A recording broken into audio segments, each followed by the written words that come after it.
much talking about Chris Aquino, yung kung sinong dinedate niya ngayon. But would you believe there's a Facebook survey now that's saying that 29% of the Filipinos believe that the EDSA revolution, EDSA People Power, launched the career of Chris Aquino. And that's what we're going to be talking about today on the show. Maybe not that in detail, but EDSA People Power. It's the 25th anniversary, February 22nd to February 25th, 26th, 25th. And but where has it gotten us? Deputy Consul Dan Espiritu representing the government from the Philippine Consulate General of Los Angeles. Hello and welcome to Kababayan, LA. Yeah, hello, good afternoon, Janelle. And hello also and good afternoon to all of your viewers. And Jolene Levitt, of course, is one of the people that we admire, a community organizer, very, very young, but also very active in our community. Hello and welcome to Kababayan, LA once again. Hi, Janelle. Thank you. People power. Okay, let me get your thoughts first. We tweeted about this. A lot of people were tweeting their replies, and we're going to show you some later. It's quite intriguing. And we're also going to be opening our phone lines so you can weigh in on our conversation this afternoon. Is this, first of all, what is the spirit of that EDSA People Power? Of course, obviously democracy, but what are we taking from that we are able to use in the last, 25 years? Yeah, well, basically the spirit of EDSA is the spirit of the collective participation of the entire populace, or at least a representative of the entire populace in a peaceful political transformation of the country. Okay, very well defined. Yeah. Okay, what about you, Jolene? How do you see that? I think what EDSA really taught us, both for Filipinos in the Philippines as well as those overseas, is that the transformative power of people to really change a structure. You know, they went up against the military, against a dictatorship. These are well-funded, well-armed, and they were able to defeat them. Very good. So magandang mga definition ng spirit of EDSA and people power. But over the last 25 years, has it enabled us to improve, develop, or better our community, our society? Consultants? Well, yes and no. Okay. Let me start with a yes, because definitely we cannot deny that there was a large transformation after the EDSA revolution.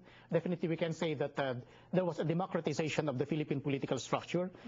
We now have people's participation in government. Free speech. Free speech, where you have all those rights, all the civil rights, civil and political rights.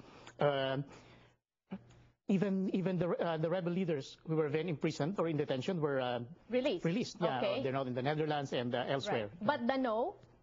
As for the no, well, this is a consensus of the country. Not all of the objectives of EDSA have been achieved. Okay, we mentioned kanina free speech, Jolene. I know that you're wanting to say something. Free speech, because we're always talking about also journalists being killed still in the Philippines.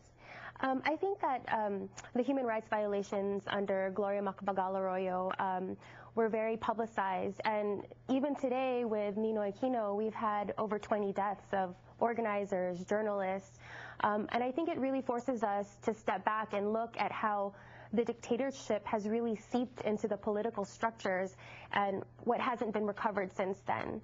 So we'll talk about, like, politically, we see that there's an oligarchs that really run the country still. Yes. And they do so with the warlords that they patronize. The Maguindanao massacre is a good example of that. Economically, the labor export policy under Marcos is still in place. You know, 70% of the OFWs are women, and do the dependency on the remittances from these women workers, does that translate into rights? Okay, so we're showing Marcos, but we're not talking about Marcos anymore. We're talking about Gloria Macapagal-Arroyo, and now we're talking about Noynoy Aquino. What do you think can be done in order for us to move forward using this people power? Yeah. Well, if you will look at it, Janelle, the very assumption of the new administration is predicated on this, that sabi nga nila, hindi pa tapos ang laban ni Ninoy. We have not yet achieved all of the objectives that we wanted to achieve during the EDSA revolution.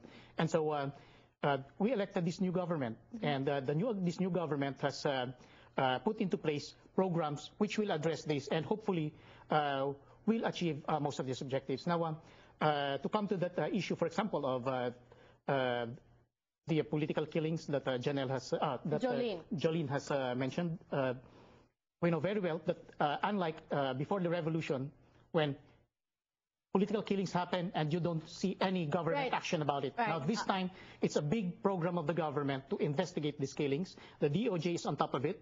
The president himself is on top of it, and he has this directive to pursue the investigation and the resolution of these cases. So it's now, the solution is institutional. Okay. It's the government itself working. And so the government is doing something about it. Are you satisfied with that, Jolene? Yes or no? Yes or no? No. No. Okay, we're going to be talking about that when we return on Kababayan in LA. This should be exciting, and we'd love to hear from you. When we return, we'll read out some tweets. Is it still relevant? EDSA People Power. And we're going to be talking about that when we return. Don't go away.